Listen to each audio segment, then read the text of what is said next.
हिस्से पर बात करना चाहते हैं, जो परमेश्वर मेरे अंदर बात को डाला उसको हम आपके सामने रखना चाहते हैं।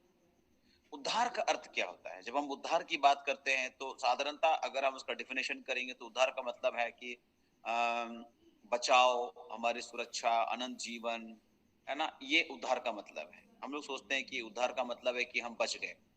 उद्धार का मतलब हम पापों से छुटकारा पा लिए, हमारी छुड़ौती हो गई, हम आजाद हो गए, हम स्वतंत्र हो गए, मेरा उद्धार हो गया, है ना?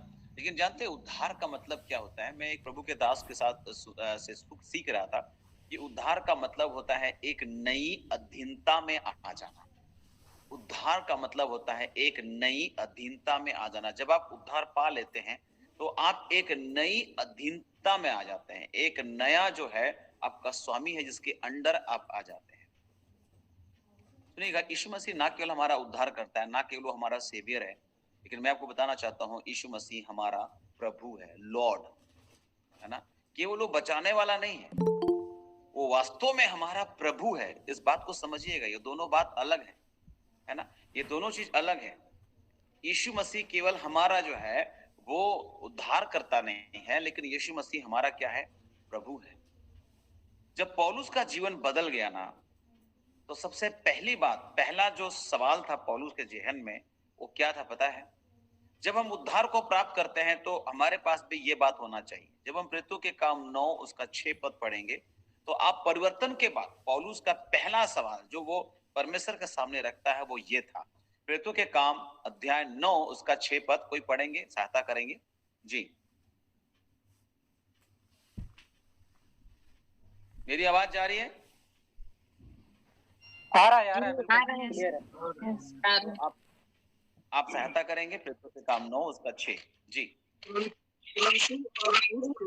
नगर में जा और जो तुझे करना है वह तुझ से कहा जाएगा। आमीन आमीन आमीन। यहाँ पर लिखा है 9 अध्याय का 6 पद में कि परंतु अब उठकर नगर में जा और जो तुझे करना है वह तुझसे कहा जाएगा, है ना? तो वो क्या कर रहा था? उसका सवाल क्या था? उसका सवाल था कि मुझे करना क्या है? हे प्रभु, तेरी इच्छा क्या है कि जो मैं करूं, है ना? तो प्रभु ने उसको बता दिया कि तुमको क्या करना है वो तुमको बता दिया जाएगा। हे प्रभु, तेरी इच्छा क्या है कि मैं जो कुछ करूं? तो कई बार हम अपने हिसाब से कई सारे योजनाओं को बनाते हैं। हम कई बार परमेश्वर की इच्छा के अनुसार योजना नहीं बनाते। देखिए, हमारी जो योजनाएं होती हैं, हम बात कर रहे हैं आज आपको योजना कैसे बनाना चाहिए। हम लोग बहुत सारी योजनाएं बनाते हैं, लेकिन जो योजना, जो कल्पनाएं परमेश्वर हमारे विषय में है करता है वही स्थिर होता है। मनुष्य के मन में बहुत सारी कल्पनाएं हैं। आप भी अपने लाइफ के विषय में ये करेंगे, वो करेंगे, ऐसा करेंगे, वैसा करेंगे, न जाने कितनी प्रकार की योजना बनाने में कोई बुराई नहीं है। लेकिन जब हम योजना बना रहे होते हैं तो हमारी जो योजनाएं होती है वो परमेश्वर की इच्छा के अनुसार होनी चाहिए। ये एक बहुत ही गंभीर मुद्दा है मेरे प्रियो। परमेश्वर की इच्छा की तत्व है, वह तत्व अनंत है। हम देखते हैं जब हम मत्ती 7 का 21 पद पढ़ेंगे तो वहां पर क्या लिखता है? बहुत बहुत ही जाना माना संदर्भ, जिसको बहुत सारे प्रभु के दास लोग हमेशा इसको बोलते रहते हैं। मैं भी अपने प्रचार में ज्यादातर इस वचन को लेता हूं। मत्ती 7 का 21 जी। जो मुझसे हे प्रभु कहता है उनमें से हर एक स्वर्ग के राज में प्रवेश ना करेगा जी, परंतु वही जो मेरे स्वर्गीय पिता की इच्छा पर चलता है। आमीन। अब देख रहे हैं, बहुत ही क्लियर है यहाँ पर। जो मुझसे हे प्रभु कहता है उनमें से हर एक स्वर्ग का राज का वारिस नहीं हो सकता, वो प्रवेश नहीं करेगा, परंतु वही जो मेरे स्वर्गीय पिता के इच्छा के अनुसार है। हमारी योजनाएं परमेश्वर पिता की इच्छा के अनुसार होनी चाहिए। हमारे जीवन में जो भी इच्छाएं हैं वो परमेश्वर की इच्छा के अनुसार। परमेश्वर की इच्छा को पूरा करना एक सांसारिक विकल्प नहीं है, परंतु ये एक अनंत कर्तव्य है जो हमको पूरा करना है। नहीं, इसको छोड़ करके मेरे पास और कोई विकल्प नहीं है, नहीं, ये वास्तव में एक अनंत कर्तव्य है। देखिए, जीवन बहुत से विकल्प और निर्णयों से भरा हुआ है। बहुत सारे विकल्प है यहाँ पर और बहुत सारे निर्णयों से भरा है जीवन। वे ये जो बातें हैं या तो हमें बना देते हैं या तो हमें तोड़ देते हैं। या तो हमको बनाता है या तो वो तोड़ देता है। एक गलत निर्णय उलझन और गड़बड़ाहट की ओर अग्रसर करते हैं। ये जो गलत निर्णय होता है ना, वो हमको उलझन की ओर, गड़बड़ाहट की ओर वो अग्रसित करता है, और ऐसे समय की जिसकी जिसकी कोई भरपाई ना हो, ऐसे जगह में हमको ढकेल देता है ना। देखिए, परमेश्वर के लोगों के लिए चुनाव अच्छे और बुरे के बीच में नहीं है। कभी कभी हम सोचते हैं अच्छा और बुरा चुनना है, नहीं। परमेश्वर के लोगों के लिए चुनाव क्या है? अच्छा और सर्वोत्तम। अच्छे और सर्वोत्तम में से हमको चुनना है, गुड, बेटर, है ना। इसमें से हमारा चुनाव होना चाहिए। योजना बनाना बहुत जरूरी है और ये निर्णायक भी है। कैसे योजना बना रहे हैं अपने जीवन के लिए आप?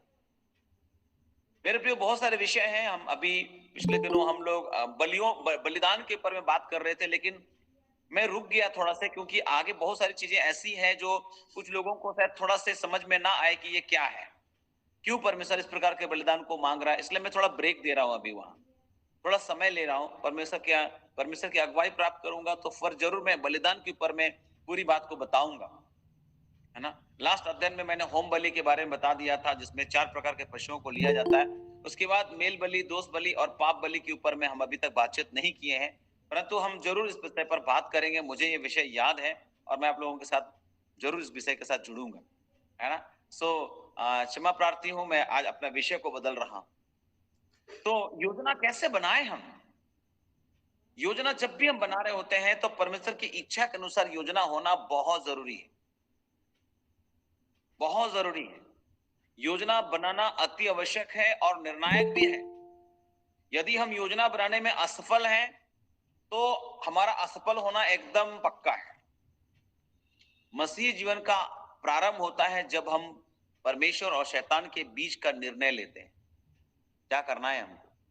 मसीह जीवन निरंतर चलता रहता है जब हमारा निर्णय संसार और परमेश्वर के बीच होता है। और पहला यूहन्ना 2 अध्याय उसका 16 और 17 जब पढ़ेंगे तो देखिए वहां पर क्या लिखा है। पहला यूहन्ना 2 उसका 16 और 17 पद जी। पहला यूहन्ना 2 उसका 16 और 17, 16 17।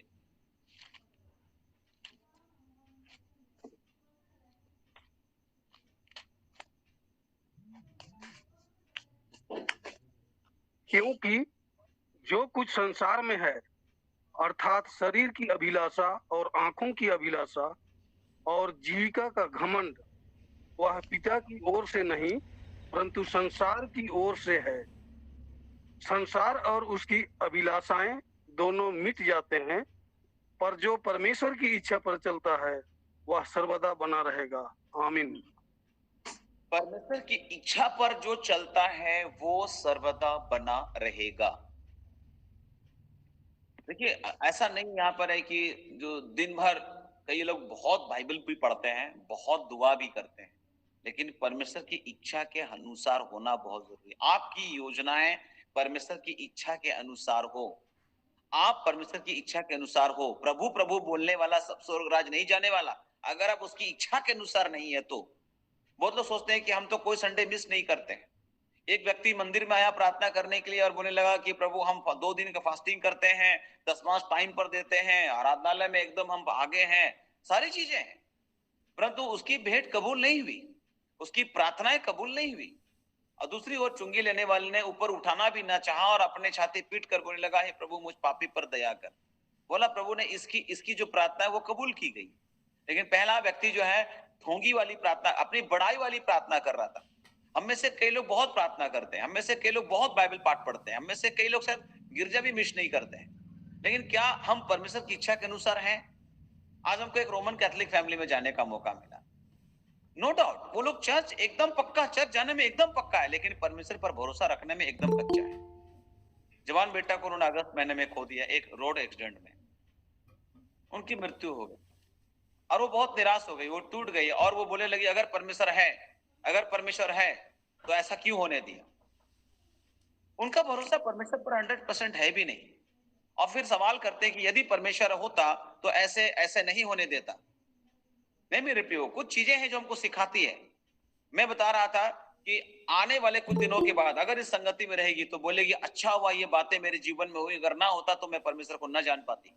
आपके जीवन की तकलीफें और दुख कई बार आपको परमेश्वर से जोड़ देता है और आप परमेश्वर की सच्चाई को जान लेते हैं और उसके बाद एक गवाही बनती है कि अगर ये दुख ना होता तो मैं परमेश्वर को ना ढूंढती और मैं इतना करीब उसके पास ना आ पाती और उसकी सच्चाई को ना जान पाती मेरे प्रियो। और इसलिए कई बार परमेश्वर इन सब बातों को होने देता है। परमेश्वर की इच्छा को अपने जीवन में समझना बहुत जरूरी है। तो परमेश्वर की इच्छा के अनुसार होना स्वर्ग के राज में प्रवेश दिलाता है। हमारी योजनाएं परमेश्वर की इच्छा के अनुसार होना चाहिए। और जानते हैं यीशु मसीह ही परमेश्वर की इच्छा को पूरी करने का एक सर्वश्रेष्ठ उदाहरण है। आप देखिए उसका इब्रानी 10 का 7 में ऐसा लिखा है, यीशु मसीह के जीवन के ऊपर में बात की गई है यहाँ पर। इब्रानी 10 उसका 7 पद। यीशु मसीह क्या बोलते हैं? उन्होंने अपने संसारिक जीवन का प्रारंभ कैसे किया? ऐसे किया। इब्रानी 10:7 जी। तब मैंने कहा, देख मैं आ गया हूँ, पवित्र शास्त्र में मेरे विषय में लिखा हुआ है, ताकि हे परमेश्वर तेरी इच्छा पूरी करूं। आमीन। ये यीशु मसीह की बात है, ये यीशु मसीह बोल रहे हैं। अब इब्रानियों में यीशु मसीह कहाँ आ गए, लेकिन ये पूरा इब्रानी यीशु मसीह के ऊपर में है। उसको यीशु मसीह यहाँ पर उसको एक महान महायाजक बताया गया है, उसको एक शुद्ध बलिदान बताया गया है, उसको एक ऐसा मध्यस्थ बताया गया है जो सबसे उत्तम है, उसको एक उत्तम वाचा का एक जरिया बताया गया है, जामीन बताया गया, मध्यस्थ बताया गया है। वो सिद्ध बलिदान है, वो महायाजक है, वो एक नया उत्तम वाचा का मध्यस्थ है।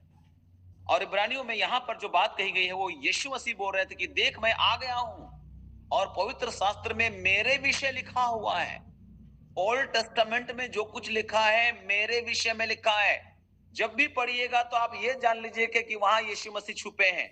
उत्पत्ति में भी यीशु मसीह छुपा हुआ है, निर्गमन में भी यीशु मसीह छुपा हुआ है, लेवी व्यवस्था में भी यीशु मसीह है, और गिनती में भी यीशु मसीह है, और व्यवस्था विवरण में भी यीशु मसीह, यहोशू में भी यीशु मसीह है, न्यायों की पुस्तक में यीशु मसीह है, पहला सामुएल दूसरा सामुएल, पहला राजा दूसरा राजा, पहला इतिहास दूसरा इतिहास, सब में यीशु मसीह कहीं ना कहीं छुपे हुए। मेरे प्रियो आपको जानना चाहिए। और उन 5 प्रकार के बलिदानों में यीशु मसीह छुपे हुए हैं। वो 7 प्रकार के पर्व में यीशु मसीह छुपे हुए हैं, और मेल मिलाप वाले तंबू में यीशु मसीह छुपे हुए हैं। और ऐसा करते करते करते तंबू के अंदर जो कुछ भी है उसमें भी यीशु मसीह छुपे हुए हैं। महायाजकों को जो 6 प्रकार का वस्त्र दिया गया उसमें भी यीशु मसीह छुपा हुआ है। आपको आश्चर्य लगेगा मेरे प्रियो, क्योंकि बाइबल बताती है कि व्यवस्था में जो कुछ लिखा है वो मसीह के विषय में लिखा है। यहाँ यीशु मसीह बोल रहे हैं कि देख मैं आ गया हूं, पवित्र शास्त्र में मेरे विषय में लिखा हुआ है, ताकि हे परमेश्वर मैं तेरी इच्छा पूरी करूं। उसका जीवन यहां से शुरू होता है और उसका अंत कहां होता है? लूका 22:42। इस सांसारिक जीवन का अंतिम समय में यीशु मसीह क्या बोल रहे हैं? लूका 22:42 जी, 22:42 क्या बोलते हैं यीशु मसीह? लूका, हे पिता, यदि तू चाहे तो इस कटोरे को मेरे पास से हटा ले, तो भी मेरी नहीं परंतु तेरी इच्छा पूरी हो। मेरी नहीं परंतु तेरी इच्छा पूरी हो। जब हम प्रार्थना करते हैं तो मेरी इच्छा को ही हम लोग आगे रखते हैं, परमेश्वर की इच्छा को हम नहीं मानते हैं। प्रभु मैंने ये मांगा है मुझे दे दे, मैंने जो कहा है तू कर दे। मेरे प्रियो जब हम प्रार्थना करते हैं तो प्रार्थना में समर्पण जरूरी है, और समर्पण का मतलब होता है प्रभु तेरी इच्छा पूरी, हम तो आपके अधीन हैं। उद्धार का मतलब केवल बचाए जाने से नहीं होता है, उद्धार का मतलब एक नई अधीनता में आ जाना होता है। और जब आप एक नई अधीनता में आ जाते हैं तो वहां आप अपनी इच्छा को नहीं मनवा सकते, वरन परमेश्वर की इच्छा को आपकी जिंदगी से पूरा करना ज्यादा महत्वपूर्ण है। और जब इस प्रकार से आप योजना बनाते हैं वो एक उत्तम योजना होता है। आप प्रभु से बोलिए, प्रभु तेरी इच्छा पूरी हो जाए, तेरी इच्छा पूरी हो प्रभु। तू कुम्हार है, मैं मिट्टी हूं, मुझको बना प्रभु, अपनी इच्छा के अनुसार ढाल प्रभु। मैं तेरे सामने खड़ा हूं, मुझे बना प्रभु, मुझे संवार प्रभु, मुझे सजा प्रभु, जैसा तू चाहता है। लेकिन कभी कभी हम अपनी इच्छा के अनुसार सब कुछ करवाने के लिए परमेश्वर को हम दबाव देते हैं। मसीह जीवन की उन्नति हेतु बहुत सी परिभाषाएं हैं। देखिए बहुत सारी परिभाषाएं हैं, उनमें से एक है परमेश्वर की इच्छा की पहचान में बढ़ते जाना। यह मसीहत है। मसीहत का मतलब वो नहीं होता है जो चर्च जा रहा है। मसीहत का मतलब वो नहीं है जो उसने एक बाइबल में से नाम खोजा और नाम रख लिया। मसीहत का मतलब ये नहीं कि किसी चर्च का मेंबरशिप हो जाना। केवल मसीहत का मतलब ये नहीं है कि बपतिस्मा ले लेना। लेकिन मसीहत का मतलब होता है, कुलुस्सियों 1 उसका 9 और 10 जरा पढ़ेंगे। कुलुस्सियों 1 उसका 9 और 10 जी।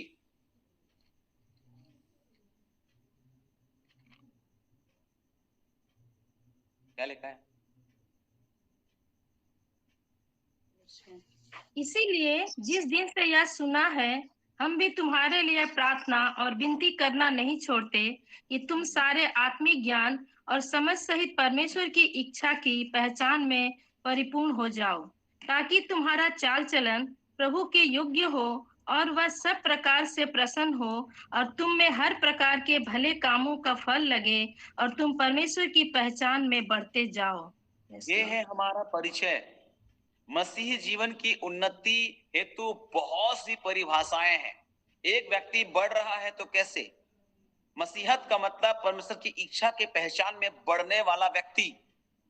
क्या हम परमेश्वर की इच्छा की पहचान में बढ़ रहे हैं या अपनी इच्छा मनवाते हैं परमेश्वर से?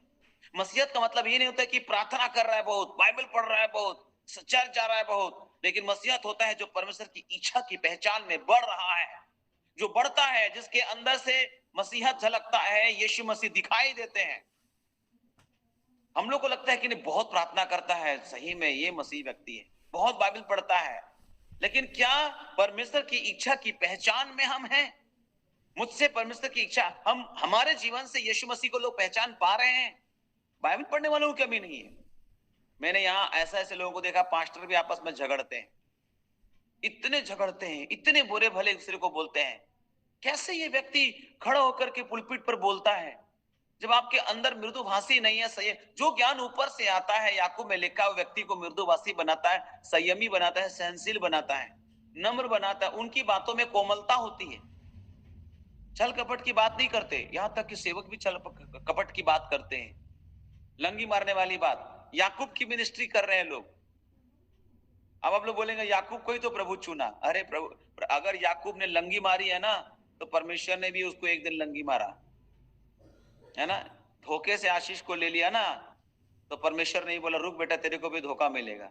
सुंदर वाली को पसंद किया था, कानी वाली मिल गई उसको, है ना। तुमने धोखा दिया था ना, 7 साल फील्डिंग कटा, तब जाकर के फिर मिला अगला सुंदर वाली। आप सबको पता है याकूब की कहानी। जो कुछ हम करते हैं उस बात का भरपाई हमको इस पृथ्वी पर करना होगा। मसीह जीवन की उन्नति हेतु बाइबल में बहुत सारी परिभाषाएं हैं, उनमें से एक महत्वपूर्ण परिभाषा यह है, परमेश्वर की इच्छा की पहचान में बढ़ते जाना। योजना बनाना और निर्णय लेना बहुत कठिन है। जब हमारे पास बहुत से विकल्प हो और हम चौराहे पर खड़े हो, तो हमको लगता है क्या करना चाहिए, क्या नहीं करना चाहिए, ऐसा लगता है। स्वाभाविक है ये सारी चीजें। और जब हम योजना बनाने में गलती करते हैं ना, तब ना केवल हमें व्यक्तिगत रूप से प्रभावित करती वो बात, परंतु हमसे संबंधित लोगों को भी प्रभावित करती वो बात।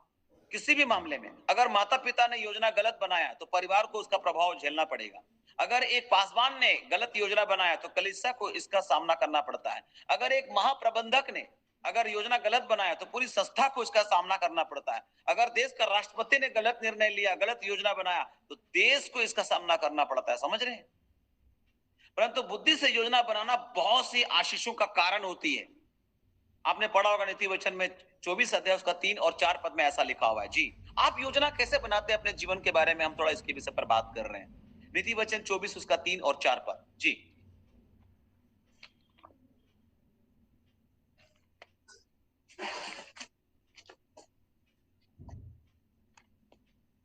घर बुद्धि से बनता है और समझ के द्वारा स्थिर होता है। जी, घर कैसे बनता है? बुद्धि से, और समझ के द्वारा वो क्या होता है? स्थिर होता है। यहां पर ऐसा लिखा है। और 4 पद, ज्ञान के द्वारा कोठरियां सब प्रकार की बहुमूल्य और मनोहर वस्तुओं से भर जाती है। घर जो है वो बुद्धि से बनता है और समझ के द्वारा स्थिर होता है, और ज्ञान के द्वारा कोठरियां और सब प्रकार के बहुमूल्य और मनोहर वस्तुओं से क्या होती है? भर जाती है। अगर आपने योजना बनाई और परमेश्वर की बुद्धि, ये बुद्धि जो है ना वो कहां से आता है? बुद्धि का स्रोत क्या है? बुद्धि का स्रोत क्या है? बता यहोवा सकते हैं? का भय मानना बुद्धि का आरंभ है। है मानना। हालेलुया। और जब ये बातें होंगी मेरे प्रियो, आप देखेंगे घर बनेगा, आप देखेंगे स्थिरता आएगी, आप देखेंगे कि कोठरियां बहुमूल्य और मनोहर वस्तुओं से भर जाएगी, आपकी जिंदगी में भी वो सारी चीजें होंगी मेरे प्रियो, वो बनता चला जाएगा। ये जीवन एक घर है, ये बनेगा। ये जीवन एक घर है जो स्थिर होगा, और बहुत सारी बहुमूल्य चीजें हमारे जीवन में उतरना चालू हो जाएंगी, आशीषें आना हो जाएगी। बुद्धि से योजना बनाना आशीषों का कारण होती है। ये बुद्धि, समझ और ज्ञान घर बनाता है। ये बुद्धि, समझ और ज्ञान घर को स्थिर करता है। ये बुद्धि, समझ और ज्ञान वो उस घर को, उसके अंदर जो कोठरियां हैं, उसके अंदर बहुमूल्य और मनोहर वस्तुओं को भर देता है। तो बुद्धि से योजना बनाए, परमेश्वर का भय रखते हुए योजना बनाए, योजना उसकी अधीनता में होकर बनाए कि प्रभु मैं अपने आप को आपके हाथ में सौंपता हूं। गलत निर्णय ना केवल हमारे इस संसारिक जीवन को, परंतु हमारे नियति को भी नष्ट कर देते हैं। इसलिए जब आप कुछ भी चीजों को योजना बना रहे हैं, तो आपको समझना होगा कि आप कैसे योजना बना रहे हैं। तो आपको परमेश्वर की इच्छा को जानने की कोशिश करनी चाहिए। आप बाइबल की शिक्षाओं को नजरअंदाज नहीं कर सकते, उसको इग्नोर नहीं कर सकते आप। और परमेश्वर की इच्छा को कैसे जान सकते हैं आप? परमेश्वर की इच्छा को जानने का मूलभूत तरीका है परमेश्वर का वचन। परमेश्वर का वचन, जिसमें परमेश्वर अपने इच्छा को व्यक्त किया है। यदि हम परमेश्वर के वचन को पढ़ना और मनन करना नजरअंदाज करेंगे, निश्चित रूप से हम परमेश्वर की इच्छा से चूक जाएंगे। याद रखिएगा, यदि हम परमेश्वर के वचन को नियमित नहीं पढ़ते हैं, मनन नहीं करते, देखिए पढ़ना केवल नहीं है, मनन करना है, मेडिटेट करना है, सोचना है उसके विषय पर, है ना। अगर हम इस बात को नजरअंदाज कर रहे हैं, तो निश्चित रूप से हम परमेश्वर की इच्छा को जानने से चूक जाएंगे, परमेश्वर की इच्छा से चूक जाएंगे। क्योंकि उसका वचन दीपक है, उसका वचन उजियाला है। वो वचन, वो जो है ना, मार्ग की स्थिरता है उसका वचन। हम जिस रास्ते पर चल रहे हैं उसमें स्थिरता है। उसका वचन ठोकर से बचाता है, कोई ठोकर नहीं, बड़ी शांति। आपने भजन संहिता 119 105 में पढ़ा, तेरा वचन मेरे मार्ग के लिए क्या है? पांव के लिए मार्ग के लिए क्या है? दीपक है। दीपक और मार्ग के लिए उजाला है। जी, मार्ग के लिए उजाला है। और उसी का 133 पद पढ़ेंगे, तो वचन के मार्ग की स्थिरता, मतलब वो हमारे मार्ग को स्थिरता देता है। कभी कभी कुछ लोगों के कहां जाए कहां नहीं समझ में नहीं आ रहा है उन लोगों को। ये वचन आपको स्थिरता प्रदान करेगा, ये वचन आपको ठोकर से बचाएगा, ये वचन आपके अंदर आत्मविश्वास को बढ़ाएगा, ये वचन आपको संघर्ष करने के लिए ताकत प्रदान करेगा, आपको खड़ा रखने के लिए सहायता प्रदान करेगा। तो परमेश्वर का वचन परमेश्वर की इच्छा है और कुछ नहीं। 90% क्रिश्चियन का समस्या यह है कि वो बाइबल पढ़ते ही नहीं है। वो संदेश तो सुन रहे हैं, लेकिन वो खुद व्यक्तिगत अध्ययन नहीं करते। मेरे प्रियो, मूसा अपने मंडली से ये बोल रहा है, मूसा लोगों से ये बोलता है। जब हम व्यवस्था विवरण 4 अध्याय उसका 1 पद पढ़ेंगे, तो मूसा अपने लोगों से ऐसा बोल रहा है। व्यवस्था विवरण 4 उसका 1 पद। अब हे इज़राइल, जो जो विधि और नियम मैं तुम्हें सिखाना चाहता हूँ, उन्हें सुन लो और उन पर चलो, जिससे तुम जीवित रहो, और जो देश तुम्हारे पितरों का परमेश्वर यहोवा तुम्हें देता है, उसमें जाकर उसके अधिकारी हो जाओ। आमीन। यहाँ पर लिखा है, अब हे पर इज़राइल, जो जो विधि और नियम मैं तुम्हें सिखाना चाहता हूं, ये मेरी चाहत है, ये मेरी इच्छा है कि मैं अपने व्यवस्था को, अपने नियमों को, अपने बुद्धि और समझदारी वाली बातों को तुझको समझा सकूं, बता सकूं। और मैं चाहता हूं कि तुम उसको समझो, सुन लो, मेरी चाहत क्या है, मेरी इच्छा क्या है। और जब हम ऐसा करते हैं, तो हम परमेश्वर के, हम अपनी योजनाओं को और दृढ़ता प्रदान कर रहे हैं। प्रभु आपकी चाहत क्या है, मुझे सिखाइए, मुझे बताइए। यहाँ परमेश्वर बोलता है, जो विधि और नियम मैं तुम्हें सिखाना चाहता हूं, उसकी इच्छा है। वो चाहते हैं कि हम उसकी व्यवस्था की बातों को, हम उसकी बुद्धि की बातों को, उसकी समझ की बातों को, उनकी विधियों को, उनके नियमों को हम अपने जीवन में समझ सके और अधिक बुद्धिमान और समझदार बन जाएं और अपनी योजनाओं को और स्थिरता प्रदान करें। तो हमारे मन में कल्पनाएं बहुत सारी है, योजनाएं बहुत सारी है, लेकिन जो परमेश्वर बनाता है वो उत्तम होता है। हम लोग नीति वचन 3:5 जाते हैं, तू अपने समझ का सहारा न लेना, परंतु संपूर्ण मन से यहोवा पर भरोसा रखना, और तब तेरे लिए क्या निकलेगा? सीधा सीधा मार्ग। मार्ग। व्यवस्था की ये पुस्तक तेरे चित्त से कभी ना उतरने पाए। जिस समय मेरे प्रियो आपके अंदर वचन रहेगा, आप एक सुफल व्यक्ति होंगे, आप एक प्रभावशाली व्यक्ति होंगे। यहोशू 1 उसका 8 और 9 पद में लिखा है, व्यवस्था की ये पुस्तक तेरे चित्त से कभी ना उतरने पाए, क्योंकि उसके अनुसार करने की यदि तू चौकसी करता है तो तू एक प्रभावशाली व्यक्ति होगा और तेरे हर काम सफल होंगे। रात और दिन इसी में ध्यान दिए रहना, इसको मेडिटेट करना, इसको मनन करना, आप एक प्रभावशाली व्यक्ति बन सकते हैं मेरे प्रियो। मैं प्रभु का धन्यवाद करता हूँ। आज मैं एक जगह गया था जहां सभी एकदम अच्छे एजुकेटेड लोग थे, डॉक्टर बैठा है, इंजीनियर बैठा है, वार्ड कमिश्नर बैठा हुआ है वहां पर, है ना। और मैं वहां पर बस 15 मिनट का संदेश मैंने दी होगी और उनको लगा कि मैं बहुत बुद्धिमान व्यक्ति हूं। एक गीत मैंने केवल गाया और उसके बाद 15 से 20 मिनट का, क्योंकि जो जिसके घर में हम गए उनके पास ज्यादा टाइम नहीं था, 5 बजे उनको फिर जाना था, उतना देरी। और जब मैं अपनी बातें खत्म किया उसके बाद लोग जाना नहीं चाह रहे, लोग बैठ करके अपने व्यक्तिगत समस्याएं बताना शुरू कर रहे हैं। और मैं एक एक बात के ऊपर में जब वो लोग कुछ बता रहे हैं तो जो वचन में उस समय बोल रहा हूं, तो मुझे खुद में भी अपने आप में भी लग रहा है कि वाओ, मैं क्या बोल रहा हूं। मैं दुनियादारी के हिसाब से बहुत पढ़ा लिखा व्यक्ति नहीं, लेकिन एक बात है कि जो मैंने पढ़ा है बाइबल, उसने मुझे एक प्रभावशाली शख्सियत बना दिया है। हालेलुया। परमेश्वर का वचन, परमेश्वर के वचन में अगर आप हो तो ये आपको बुद्धिमान बना देता है मेरे प्रियो। जो लोग मुझे शुरू से जानते हैं, इस समय मेरे साथ बहुत ऐसे लोग जुड़े हुए आज, जो मुझे शुरुआती समय से, जब मैं एक विश्वासी हुआ करता था, उस समय से लोग मुझे जानते हैं। और आज के डेट में परमेश्वर इतने सारे वचन से और वचन को विश्लेषण करने के लिए बुद्धि और प्रकाशनों से मुझे भर दिया, मैं खुद समझ में नहीं आता है कि मैं क्या बोल रहा हूं।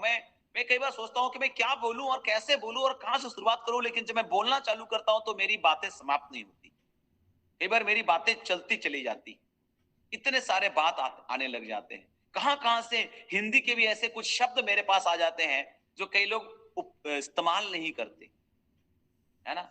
कहां कहां से बोलने के तरीके आ जाते हैं, मुझे खुद समझ में नहीं आता। ये पवित्र आत्मा का काम है, वास्तव में परमेश्वर का आत्मा चलाता है। और मैं समझता हूं कि ऐसा नहीं कि वो किसी खास बंदे के ऊपर में, लेकिन आप में से हर एक से वो प्यार करता है और आप में से हर एक को इस्तेमाल करना चाहता है।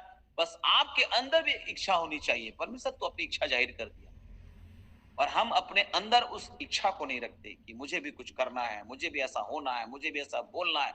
चाहत को रखिए। अपनी योजनाओं को कई बार हम अपने हिसाब से तय करते हैं, बनाते हैं, और परमेश्वर की इच्छा के अधीन होकर के नहीं। उद्धार का मतलब एक नई अधीनता में आना है मेरे प्रिय। उद्धार का मतलब एक नई अधीनता है। और यीशु मसीह केवल उद्धार करता नहीं है, लेकिन यीशु मसीह एक प्रभु है, एक लॉर्ड है, स्वामी है। उसकी अधीनता में आइए, और जब आप उसकी अधीनता में आते हैं, आपका जीवन सही दिशा में जाएगा, आपकी योजनाएं सही दिशा में जाएगी, आपकी योजनाओं पर परमेश्वर मुहर लगाएगा। हालेलुया, प्रभु के नाम की स्तुति हो। देखिए, परमेश्वर का वचन एक मार्ग है, जिंदगी एक यात्रा है। और मार्ग क्या है? परमेश्वर का वचन।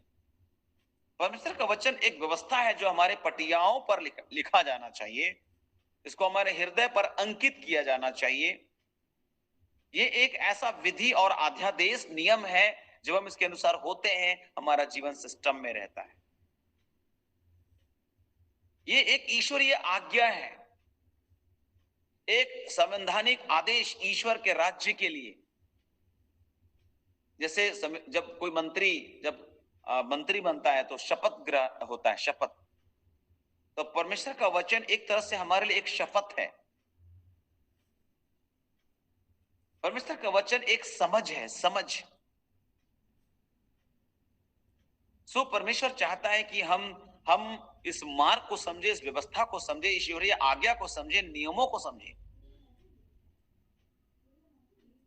हालेलुया, प्रभु के नाम की स्तुति हो, प्रभु के नाम की महिमा हो, है ना। जब हम वचन की बुनियादी शिक्षा की ओर ध्यान केंद्रित करते हैं, तभी हम विशेष परिस्थितियों में परमेश्वर की इच्छा को समझ पाते हैं।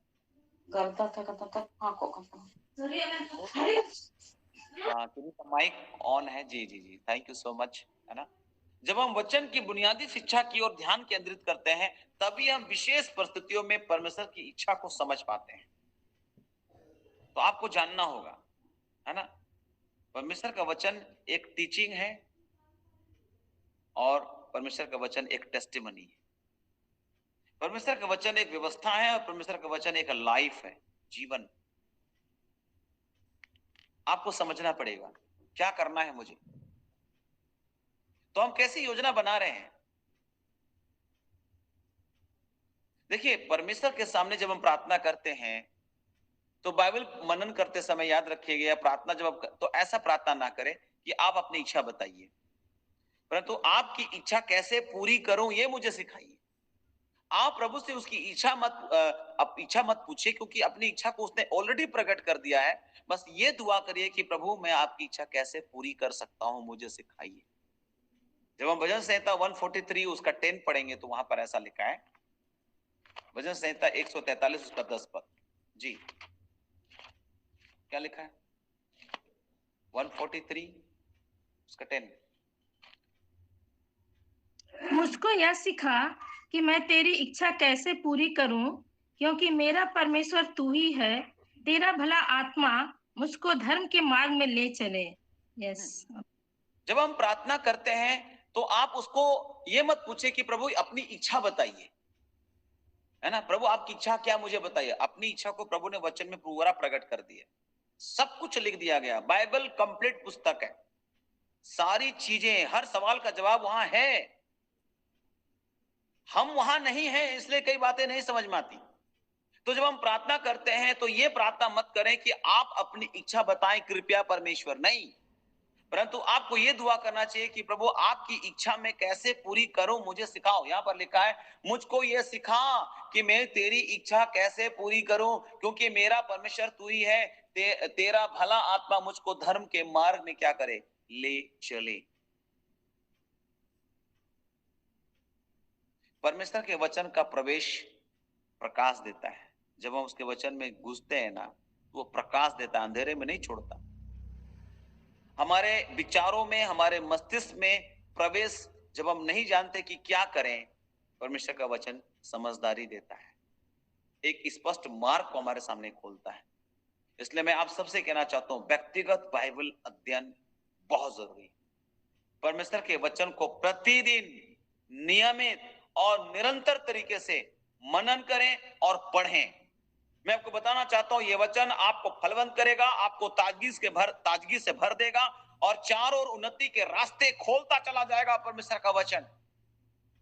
हालेलुया। प्रत्येक दिन जब आप मनन करेंगे, आपको एक व्यक्तिगत संदेश मिलेगा मेरे प्रियो। हो सकता है चेतावनी का, हो सकता है कुछ एग्जाम्पल्स। परमेश्वर के वचन को आपको याद करने की जरूरत है।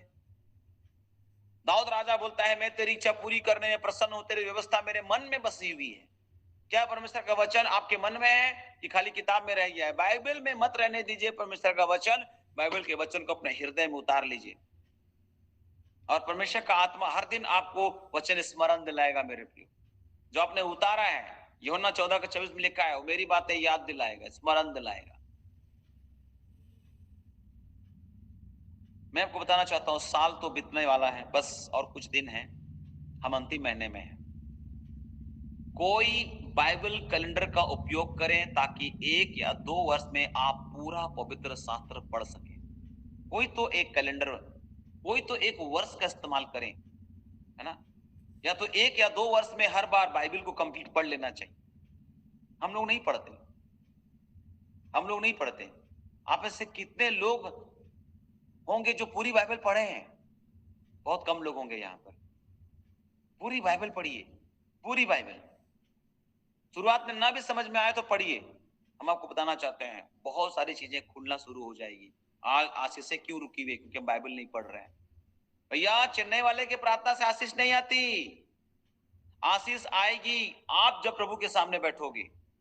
प्रभु आपके सामने बैठ जाएगा, खड़े हो जाओगे, वो आपके लिए खड़े हो जाएगा। यदि तुम मुझ में बने रहो, लिखा है, यदि तुम मुझ में बने रहो मेरी बातें तुझ में बनी रहे, तुम में बनी रहे, जो चाहो मांगो वो तुम्हारे लिए हो जाएगा। ये नियम है। लेकिन आज ऐसे ऐसे पास्टर लोग बुड़बक बना के रखा हुआ है, मेरी प्रार्थना से होगा, मेरा तेल से होगा, मेरा आशीष पानी से होगा, मेरे को फॉलो करोगे तो होगा, मेरा यूट्यूब चैनल देखोगे तो होगा, मेरे संदेश को सुनोगे तो होगा। नहीं मेरे प्रियो, होगा तो एक ही बात से होगा, एक ही जन से होगा, और उसका नाम परमेश्वर है और उसका वचन है। उसका वचन से होगा, उसके नाम से होगा, उसकी बात से होगा, उसकी इच्छा में चलने से होगा, उसकी आज्ञा में चलने से होगा, उस ईश्वरीय आदेश को पालन करने से होगा। मेरे प्रियो, लोगों ने बुड़बक बना करके रखा है, इमोशनली हमारे साथ बर्ताव किया जाता है और हम भावनात्मक होकर उनसे जुड़ जाते हैं। कुछ चीजें शायद आ भी जाए, लेकिन मैं आपको बताना चाहता हूं, सब कुछ आपके हाथ में है। वरन मैं यह कहूंगा, सब कुछ परमेश्वर के हाथ में है।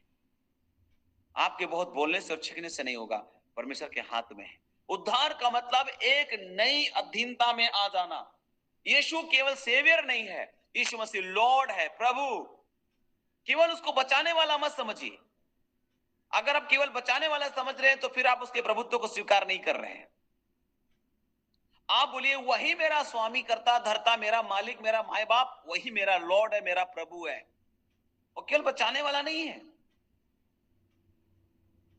उसको प्रभु बोल करके स्वीकार करिए। और उद्धार का मतलब एक नई अधीनता में आ जाना होता है। आपने अगर उद्धार पा लिया है तो आपको एक नया स्वामित्व के नीचे आना पड़ेगा, नया स्वामित्व के नीचे आना पड़ेगा, नया जो है ना अधीनता को स्वीकार करना पड़ेगा। प्रभु, मैं जो कुछ भी हूं आपके कारण से हूं, आप जो चाहते हो मेरे जीवन में पूरी हो जाए। यीशु मसीह, आप सोच सकते हैं, परमेश्वर पिता के उस अधीनता को स्वीकार करके बोलता है, प्रभु मेरी नहीं तेरी इच्छा पूरी हो, तेरा दास आ गया है तेरी इच्छा पूरी करने के लिए। यीशु मसीह ने यूं कहा।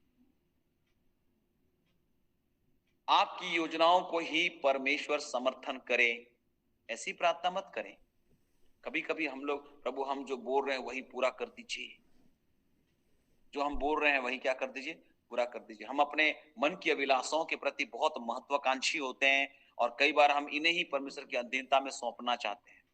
लेकिन बाइबल में लिखा है, अपने मार्ग की चिंता यहोवा पर छोड़ दे, अर्थात परमेश्वर के अधीनता में आ जाइए कि प्रभु मुझे विश्वास है कि जब मैं आपके अधीनता में आऊंगा, आप मेरे जीवन के लिए जो कुछ करेंगे वो उत्तम करेंगे। अपने समझ का सहारा मत लीजिए मेरे प्रिय। जैसा मैं चाहता हूं वैसा नहीं, परंतु जैसा तू चाहता है वैसा। ऐसा बोलने का हिम्मत रखिए, मत जिद करिए परमेश्वर के सामने। कभी कभी हमारी बातें जिद होती है। आप सबको पता है बिलाम नबी के बारे में, जब वो परमेश्वर के पास गया तो परमेश्वर ने अपनी इच्छा प्रकट कर दिया कि नहीं, वो आशीषित लोग हैं, तुम श्राप देने के लिए नहीं जा सकते हो। एक राजा था जो उसको उभार रहा था कि तुम श्राप दो उन लोगों को, और वो परमेश्वर के सामने गया, दुआ किया, परमेश्वर ने अपनी इच्छा प्रकट की। दूसरी बार जब ये लोग अधिक धन लेकर के आया तो प्रलोभन में आकर के फिर प्रार्थना चालू कर दिया, और उससे एक उसकी अनुमति वाली इच्छा मांग रहा है, अपनी इच्छा को बयां कर रहा है। प्रभु ने एक बार बता दिया कि भाई देखो, नहीं ये नहीं हो सकता, मैंने उनको आशीष दिया है, उसको श्राप हम नहीं दे सकते। तब परमेश्वर फिर बोला, ठीक है जा जा बोलो। रास्ते में गधा बातचीत किया उससे, उसको तब तक होश नहीं है कि गधा मनुष्य की बोली कैसे बोल रहा है, उसको मालूम नहीं, बचपन से उसके ऊपर बैठा है। उसी समय तुरंत जैसे गधा बोलना चालू किया, उसी समय उसको समझ में आ जाना चाहिए था कि मैं क्या करने जा रहा हूं। कभी कभी गधा भी बोल रहा होता है ना, तो भी लोगों को यकीन नहीं होता है। कभी कभी अपने आसपास बड़ा कोई सेवक आएगा, प्रार्थना करेगा, तभी कुछ होगा। अरे कभी कभी छोटा सेवक से भी होता रे बाबा। आपके अगल बगल में जो साइकिल से आ रहा है पास्टर, उससे भी होगा। कभी कभी छोटे बच्चे भी सिखा देते हैं हम लोगों को, जिससे हम उम्मीद नहीं करते, कई बार वहां से हम कुछ सीखेंगे। परमेश्वर अद्भुत है, परमेश्वर का काम करने का तरीका अलग है। लेकिन नहीं, बड़ा दास, महान प्रभु का दास, एकदम ऐसा ओहदे वाला, सेल्फी ले सकते हैं उसके साथ, उठेंगे बैठेंगे, बस हम लोग, हमारा ध्यान यही है। और हम ऐसा करके हम परमेश्वर को एक तरह से जो है ना छोटा बना देते हैं कि प्रभु बड़ा लोगों से ही कुछ होगा। प्रभु तो गधे तक को इस्तेमाल किया, कौवा तक को इस्तेमाल किया। हम कैसे पक्षपाती हैं। देखिए, अच्छे दास आएंगे तो अच्छे अच्छे घर में रखेंगे, उसको अच्छा अच्छा खिलाएंगे, और छोटा छोटा सेवक लाएगा तो कई बार पूछेंगे भी नहीं, हाँ ठीक है उधर बैठ जाइए उधर। कई बार ऐसा करते हैं हम लोग, मुंह देखिए न्याय करते हैं हम लोग। दासों का सम्मान करना सीखिए, है ना। खैर ये अलग विषय है, मैं अलग तरफ चला गया, लेकिन मैं आपको उत्साहित करता हूँ, हम अपनी योजना कैसे बनाते हैं। हम अपनी योजनाओं को जब बना रहे होते हैं मेरे प्रियो, तो अपनी योजनाओं को जो है कभी भी परमेश्वर के सामने जिद करके मत मनवाइए कि प्रभु आप ऐसा ही करिए वैसा ही करिए। परमेश्वर के वचन को पढ़िए, अध्ययन कीजिए, परमेश्वर के इच्छाओं को जानने की कोशिश कीजिए, उसके वचन को नजरअंदाज मत करिए। जब आप योजना बनाते हैं मेरे प्रियो, मैं आपको बताना चाहता हूं, कभी भी ढीठ मत बने, घोड़ा और खच्चर के समान, है ना। ये बहुत ही मतलब हास्यप्रद बात लगती है। बाइबल में लिखा है कि घोड़े और खच्चर के समान तुम मत बनो। मेरे प्रियो, उनको तो चाबुक की जरूरत है, रस्से की जरूरत है, आपको तो आंखों का इशारा ही समझ लेना चाहिए। लेकिन कभी कभी जब तक मारेगा नहीं, पीटेगा नहीं, जब तक जोर से थोड़ा सा मिलेगा नहीं, तब तक हम सुधरते नहीं है। अरे परमेश्वर की आंखों का इशारा ही समझ लीजिए। जानते हैं, अगर हम परमेश्वर से प्रेम करते हैं ना, तो आंखों का इशारा ही काफी है, हम समझ जाएंगे। जिस व्यक्ति के साथ हमारा एक मधुर संबंध होता है ना, उसकी आंखों का इशारा से ही बहुत सारी चीजों को समझ लेते हैं। अपने स्वामी की आंखों में देखते रहिए। और जानते हैं, उसकी आंख भी अपने दासों की ओर लगी रहती है। भजन संहिता 123 का 2 में लिखा, उसकी आंखें भी अपने अपने दासों के ऊपर लगी रहती है। आप भी अपने आंखें उसकी ओर उठा करके रखिए। जब तक दया ना आ जाए उतावली मत करिए। आप योजना बनाते हैं, उतावली मत करिए। वो चलाएंगे हमारे जीवन को, हमारे जीवन को। वो हमारी इच्छा का भी आदर करते हैं कई बार।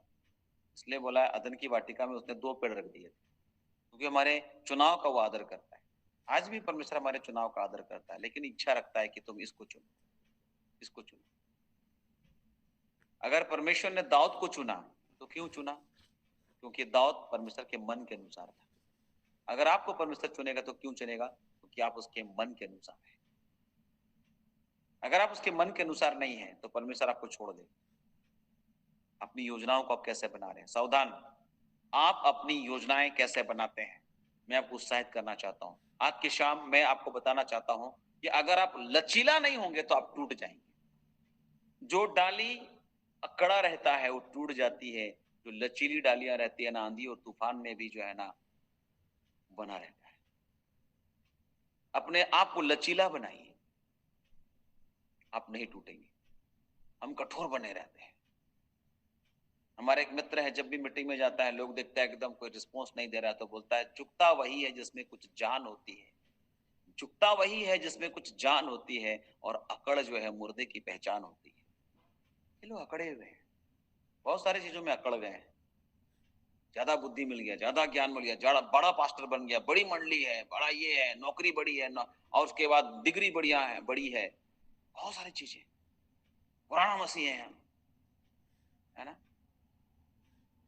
ये होता है कठोरता। लचीला बनिए, कोई बात नहीं, पुराना जल्दी फट जाता है बाबा, याद रखिएगा। तो हम लोग सभी को पता है, परमेश्वर चाहता है कि नम्र बने, हम समर्पित बने, अड़ियल ना बने, अड़ियल घोड़ा मत बने। आप अपनी योजनाओं को जब बनाते हैं तो अड़े मत रहिए कि यही होगा, यही होगा, यही होगा। परमेश्वर के सामने अड़े मत रहिए। कभी कभी हम लोग को ऐसा प्रार्थना करना सिखाया जाता है जैसा याकूब ने प्रार्थना की। नहीं, ऐसा नहीं है। प्रार्थना का मतलब ढिठाईपन नहीं होता है, प्रार्थना का मतलब अड़े रहने का नहीं होता है। माफ कीजिएगा, हमारा बिजली चला गया इधर, है ना। प्रार्थना का मतलब अड़े रहना नहीं होता है। आप मुझे केवल सुनिए अभी, हाँ, मुझे सुनिए आप। और अगर आप मुझे देखना चाहते हैं तो मेरे चश्मे का उजाला आपके पास जाएगा, या मेरे दांत बहुत खूबसूरत है, आप उसको देख सकते हैं। मुझे सुन रहे हैं आप लोग? Yes, yes, yes, yes, thank you so much, आप लोग मुझे सुन रहे हैं, है ना। तो आप लोग को बहुतायत के साथ आशीष प्रदान करें, है ना। काफी बिजली की समस्या हो रही है इधर, और हमारा जो है क्या कहूँगा, जो इन्वर्टर है वो भी जवाब दे दिया। काफी साल का पुराना इन्वर्टर है, अब वो सपोर्ट भी नहीं करता है। बिजली जाने के साथ तुरंत 2-3 मिनट के अंदर वो चला जाता है। दुआ करिए कि मैं नया बैटरी ले सकूं, है ना। सो पूरा मैंने इस भवन में अपना सब कुछ लगा दिया। अब मेरे पास कुछ भी कहूंगा तो बैंक बैलेंस ना के बराबर ही है, परंतु परमेश्वर हर दिन हमारी जरूरत को पूरा कर रहा है, घटी तो कभी होने दिया नहीं, है ना। जो रोजमर्रा की जरूरत है प्रभु हर दिन पूरा कर रहा है। मैं प्रभु को धन्यवाद करता हूँ, किसी के सामने हाथ फैलाने का मौका नहीं दिया। व्यवस्था में 28 अध्याय मेरे जीवन में फल फूल रहा है, मैं परमेश्वर को धन्यवाद करता हूँ। और लेकिन कभी भी इन संपत्ति पर मैं भरोसा नहीं करता, मैं भरोसा करता हूँ अपने परमेश्वर पर। और जब अब योजना बनाते हैं मेरे प्रियो, अगली बात मैं बताना चाहता हूँ, अपनी सामर्थ्य और संपत्ति पर निर्भर मत रहिए, है ना। Do not depend on your strength, अपने सामर्थ्य पर ही निर्भर मत हो जाइए, है ना। मैं आपको बताना चाहता हूं, जब परमेश्वर ने जब यीशु मसीह ने अपने चेलों को भेजा ना, तब अभी मैं एक सिस्टर के साथ शेयर कर रहा था, जब परमेश्वर ने जब यीशु मसीह ने अपने चेलों को भेजा ना, तो बोला बटुआ मत ले जाना, लाठी मत ले जाना, जूता मत ले जाना, है ना। उनको मना किया। बटुआ आर्थिक मदद के लिए वो लोग ले जाना चाहते थे, लाठी और जूता आत्म सुरक्षा के लिए। जूती कांटों से बचाएगा, लाठी चोरों से बचाएगा। लेकिन यीशु मसीह ने बोला कुछ लेके मत जाओ, अगर तुम उसको लेके जाओगे तो तुम्हारी निर्भरता उस पर हो जाएगी, तो फिर मेरी जरूरत क्यों पड़ेगी तुमको। आप देखो, तुम जाओ, मुझ पर भरोसा करके जाओ। अंधे मूसा का जीवन बहुत कुछ हमें सिखाता है। परमेश्वर भरने से पहले हमको खाली करता है, परमेश्वर भरने से पहले हमको खाली करता है। जानते हैं मूसा के जीवन का 3 पार्ट था, 40 40 40, 120 साल पूरी आयु उसकी थी। पहला 40 साल वो कुछ आपसे था, कुछ था। दूसरा 40 वर्ष वो कुछ भी नहीं था, दूसरा 40 वर्ष में वो कुछ भी नहीं था, वो शून्य हो गया। और अंतिम 40 वर्ष में उनके लिए सब कुछ जो था वो परमेश्वर था। पहले 40 साल में वो बोला मैं कुछ हूं, दूसरा 40 साल में उसको समझ में आया मैं कुछ भी नहीं हूं, और तीसरा 40 वर्ष में उसको समझ में आया परमेश्वर ही सब कुछ है। आज हम में से कई लोग, कौन लोग हैं, हम में से कुछ लोग ये मैं भी कुछ हूं उसमें हैं हम लोग, और हम में से कुछ लोग ऐसे भी हैं मैं कुछ भी नहीं हूं, और हम में से कुछ लोग ऐसे हैं मेरे जीवन में परमेश्वर ही सब कुछ है। और जो ये समझता है कि मेरे जीवन में सब कुछ परमेश्वर ही है, वही फिरौन का मुकाबला कर पाएगा, वही मिस्र से अपने लोगों को छुड़ा सकता है। मेरे प्रियो, अगर हम सोचते हैं कि मैं कुछ हूं तो आप कुछ नहीं कर पाएंगे। अगर आप कुछ भी नहीं है ऐसा आप सोचते हैं तो भी आप कुछ नहीं कर पाएंगे। लेकिन जब आप ये सोचना शुरू कर देते हैं कि परमेश्वर ही सब कुछ है, तो आपके जीवन से अद्भुत काम होने लग जाते हैं। आप फिरौन का सामना करेंगे, आप मिस्र से लोगों को निकाल सकते हैं। मिस्र था संसार, फिरौन अर्थात शैतान, आप वहां से लोगों को निकाल सकते हैं। जब हम अपनी बुद्धि से जाते हैं हम कुछ नहीं कर पाते हैं, लेकिन जब हम परमेश्वर की बुद्धि से जाते हैं हम बहुत कुछ कर सकते हैं। हालेलुया। मेरे प्रिय, मैं आपको बताना चाहता हूं, जब आप जाएंगे कुछ नहीं होगा, लेकिन जब परमेश्वर भेजेगा बहुत कुछ होगा। मैं अभी एक सिस्टर से बात कर रहा था और मैं बता रहा था कि अगर ये बात सूरज परवानी बोलेगा तो तुरंत मुहर लग जाएगा और सब बहुत प्रकार की तालियां बजेगी, और शायद जो है ना उसका सोशल मीडिया में पिक्चर के साथ वो बगल में वो लाइन भी आ जाएगा, है ना। वो डाल देते हैं ऐसे लोग, है ना। अच्छे दास है, प्रभु के अच्छे दास है, मैं उसका आदर करता हूँ। लेकिन कई बार जो है ना छोटे छोटे सेवक लोग भी कभी कभी पते की बात बोलते हैं, लेकिन उसकी तारीफ हम लोग नहीं करते। आपका लोकल पास्टर भी कभी कभी बहुत अच्छा प्रचार करता है, लेकिन हम उसको तारीफ नहीं करते, क्योंकि जो भी हो घर का मुर्गी दाल बराबर ही होता है। हो सकता है अपने नगर में सम्मान नहीं पाता, वही बाहर जाएगा बहुत इज्जत पाएगा, है ना। लेकिन मेरे प्रिय, मैं आपको बताना चाहता हूं, वक्त अब आ गया है बहुत सारी चीजों को बदलने की। अब आपके लोकल पास्टर को भी आपको उठाना है, उसका सम्मान करना है। मेरे प्रियो, परमेश्वर हर एक को इस्तेमाल करना जानता है। परमेश्वर आप में से ही कई लोगों को तैयार करेगा, खड़ा करेगा। उनको उठाइए, उनको उभारिए, उनको भेजिए। मैं बताया कि जब हम जाएंगे कुछ नहीं होगा, लेकिन जब परमेश्वर हमको भेजेगा बहुत कुछ होगा।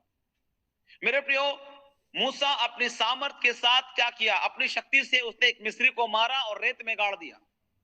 एक मिस्री को मार करके रेत में गाड़ दिया। लेकिन जब परमेश्वर ने उसको जंगल में शून्य किया तो अपनी सामर्थ से भरा, और जब मूसा परमेश्वर की सामर्थ से भरा मेरे प्रियो, उसने एक ही दिन में एक बड़ी सेना को, मिस्र की एक बड़ी सेना को समुद्र में गाड़ दिया था। हालेलुया, प्रभु के नाम की स्तुति हो। जब आप अपनी बुद्धि से जाएंगे आप एक को मारेंगे, लेकिन जब आप परमेश्वर की सामर्थ से होकर के जाएंगे आप बहुत को मारेंगे मेरे प्रियो। बाइबल बताती है तेरे निकट 1000 और तेरे दैनी और 10,000 गिरेंगे, कैसे होगा? क्योंकि हम अपने बुद्धि से जा रहे हैं, कुछ नहीं हो रहा है। जिस दिन आप प्रभु के सामने शून्य हो जाएंगे, नम्र हो जाएंगे और इस बात को जानेंगे कि परमेश्वर तू ही मेरे लिए सब कुछ है, तो आपके जीवन से एक बड़ी सेना भी दुश्मन का नष्ट हो जाएगा, समुद्र में गाड़ दिया जाएगा। वो परमेश्वर है, वो ऐसा परमेश्वर है। मेरे प्रियो, जब मूसा 40 वर्ष का था तो वो गया लेकिन कुछ नहीं कर पाया, लेकिन जब वो 80 वर्ष का था तो परमेश्वर उसको भेजा और बहुत कुछ किया। हालेलुया, प्रभु के नाम की स्तुति हो। जब आप जाएंगे कुछ नहीं होगा, लेकिन जब परमेश्वर भेजेगा बहुत कुछ होगा। आज बहुत सारे सेवक लोग खुद जा रहे हैं, परमेश्वर नहीं भेज रहा है, परमेश्वर नहीं भेज रहा है, वो खुद जा रहे हैं। मेरे प्रियो, परमेश्वर के वचनों को एक रात में केवल सीखा नहीं जा सकता है। जानते हैं मूसा को उस कीमती सत्य को कि परमेश्वर ही सब कुछ है, 40 साल लग गए सीखने में। 40 साल जंगल में सीखा और तब समझ में आया कि मैं कुछ भी नहीं हूं। और जब 40 साल पूरा हुआ, अर्थात उसका उम्र का 80 साल हो गया, तब परमेश्वर बोला जा मूसा, अब जा। मूसा बोलता है प्रभु अब तो मुंह से आवाज की जगह हवा निकलता है, मुंह का भद्दा हूं, इसलिए तो अब हम तुमको भेज रहे हैं। जब तुम 40 साल का था उस समय भेजते तो मेरे पास तो ऑलरेडी ताकत थी, बोलने की काबिलियत थी और मेरे भुजाओं में ताकत थी, बल था। लेकिन अब तुम जाओगे कमजोर दशा में, तब समझ जाओगे कि मैं तेरे साथ हूं जो सर्वशक्तिमान है। मूसा अब जा। परमेश्वर का काम करने का तरीका अलग है। जब आप सोचते हैं तब नहीं, जब परमेश्वर सोचेगा तब होगा। आपके समय पर नहीं होगा, परमेश्वर के समय पर होगा। शारीरिक बल, आत्मा की सामर्थ्य जो हमारे अगुवाई करता है, कई बार वो विरोध करती है ना। शरीर आत्मा के विरुद्ध में, आत्मा शरीर के विरुद्ध में। आपको सबको बैलेंस बना करके चलना पड़ेगा। याकूब ने अपनी सामर्थ के द्वारा परमेश्वर से मल्ल युद्ध किया, है ना। वो परमेश्वर से लिपटा रहा जब तक कि परमेश्वर ने उसे चलने में असमर्थ नहीं किया। जानते बाद में याकूब लंगड़ा हो गया था। आपको पता है याकूब जो है ना, मल्ल युद्ध करने के बाद जीवन भर लंगड़ा के चला। ये बात बताने के लिए परमेश्वर को लंगड़ा किया कि तू अपने आप से कुछ नहीं, मैं ही सब कुछ हूं। मेरे प्रियो, कई बार परमेश्वर के सामने शांत रहने में ही भलाई है, शांत रहने में ही सच्चा सामर्थ्य है। बाइबल में लिखा हुआ है शांत रहने में वीरता है। जब हम योजना बना रहे हैं मेरे प्रियो, हमें अपने भौतिक चीजों पर भी निर्भर नहीं होना चाहिए। कभी कभी हम सोचते हैं कि मेरे पास संसाधन है, इसके द्वारा हम अद्भुत काम कर लेंगे। संसाधन से कुछ नहीं होता अगर परमेश्वर ना हो तो। संसाधन से कुछ नहीं होता है। यदि हम अपने सामर्थ्य या भौतिक चीजों पर निर्भर हैं, हम परमेश्वर की इच्छा को नहीं समझ सकते हैं। भौतिकता से लगाव अधिकतर परमेश्वर की इच्छा के पूरा करने में कठिन बनाते हैं। ये रुकावट बन सकते हैं मेरे प्रिय, ये आपके लिए एक मीनार बन जाएगा। इसलिए मैं आपको उत्साहित करता हूं, प्रभु पर भरोसा रखना सीखिए। अपने सामर्थ्य और संपत्ति पर निर्भर मत रहिए जब आप योजना बनाते हैं। मैंने अब तक आप लोगों को बताया मेरे प्रियो कि जब हम योजना बनाते हैं तो क्या करना चाहिए। जब हम योजना बनाते हैं तो हमारे पास क्या होना चाहिए। हम परमेश्वर के वचन को नजरअंदाज ना करें, उसकी इच्छा को समझें। और जब आप योजना बनाते हैं मेरे प्रियो, आप प्रार्थना के द्वारा उसको मनवाने की कोशिश मत करिए, समर्थन करवाने की कोशिश मत करिए। बिलाम जो है ना, समर्थन करवाने की कोशिश कर रहा है कि प्रभु जो हम मांग रहे उसको पूरा कर दीजिए। बिलाम जो है, प्रभु बोला नहीं नहीं नहीं नहीं, वो आशीषित लोग उसको हम श्राप नहीं दे सकते। प्रभु आप क्या बोल रहे हैं। फिर दूसरी बार लोग संपन्न लोग आया, धन संपत्ति लेकर के फिर प्रभु के सामने गया। कभी कभी हम अपनी बात मनवाने की कोशिश करते हैं, प्रभु आप ये देंगे ना तो हम आपका काम करेंगे। प्रभु खूटी वाले लोग अगर जुड़े हुए सुन लीजिए, खूटी वाले लोग आजकल ऐसा सोच रहे हैं, झारखंड का खूटी पोस्ता का खेती करेंगे, उसे पैसा आएगा मिनिस्ट्री में लगाएंगे, उससे क्या बनता है अफीम। आपने तो पोस्ता खेती करके अच्छी कमाई कर ली, अफीम जो बाहर गया बाजार में क्या होगा। शहरों के अंदर अफीम का जो धंधा चल रहा है उसे गैंगवार हो रहा है, लड़ाइयां हो रही है, मर रहे हैं लोग। आप तो निकल लिए, हम तो मिनिस्ट्री के लिए ना वहां किए थे। ऐसा अच्छा है, सीधे तौर पर दारू बेचना चालू कर दीजिए आप लोग। ये गलत है, बिल्कुल गलत है। मेरे प्रियो, अपनी योजनाओं को ही परमेश्वर समर्थन करे ऐसी प्रार्थना नहीं कर सकते आप जो योजना बनाते हैं घोड़े और खच्चर के समान मत बनिए, अपने सामर्थ्य संपत्ति पर निर्भर मत रहिए और सभी सवालों के उत्तर के लिए ठहरे मत रहिए। बंद दरवाजों को कभी कभी तुच्छ नहीं समझना चाहिए। अगर दरवाजे बंद हैं तो इसके पीछे भी कुछ ना कुछ परमेश्वर का योजना है। हम सोचते हैं कि प्रभु तो सारे दरवाजे खोल देते हैं, नहीं, कभी कभी परमेश्वर कुछ दरवाजों को बंद रखते हैं, याद रखिएगा। और कभी कभी बहुत ज्यादा किसी से परामर्श भी मत लीजिएगा। आप जितना ज्यादा लोगों से परामर्श लेंगे उतना उलझ जाएंगे। आप परामर्श लेने के लिए कुछ खास लोगों को ही चुनिए। हर कोई से, कभी कभी कुछ लोग इस पास्टर को भी फोन कर रहा है, उस पास्टर को भी फोन कर रहा है, उसको भी फोन कर रहा है, मेरा जीवन में क्या होगा क्या नहीं होगा, उलझ के रह जाते हैं लोग। नहीं, ऐसा नहीं करिए आप लोग। मैं कुछ प्रैक्टिकल बातों को आपके सामने बता रहा हूं। हम में से कई लोग यहाँ जो जुड़े हैं, कभी इस पास्टर को फोन कर रहे, कभी उस पास्टर को, नहीं मुंबई वाला से नहीं हुआ, चेन्नई वाला से होगा, नहीं वो दिल्ली वाला से होगा, नहीं ये पास्टर से होगा, वो पास्टर से। अरे भाई, पास्टर से नहीं होता है, जो होता है प्रभु से होता है। भरोसा रखिए परमेश्वर पर। आपको परमेश्वर के वचन में हर सवाल का जवाब मिलेगा अगर आप बाइबल को ठीक से पढ़ें, और परमेश्वर अपने समय पर करेगा। उद्धार का मतलब एक नई अधीनता में आ जाना होता है, और यीशु मसीह ना केवल हमारा उद्धार करता है परंतु वो हमारा प्रभु भी है। जब आप परमेश्वर की इच्छा के अनुसार होने लग जाएंगे, परमेश्वर आपकी इच्छाओं को पूरा करेंगे। मैं आपको उत्साहित करूंगा, व्यवहारिक ज्ञान की अवहेलना मत करिए। जब आप योजना बनाते हैं, व्यवहारिक ज्ञान की अवहेलना न करें और सरल प्रक्रिया के भी वो अपेक्षा ना करिए।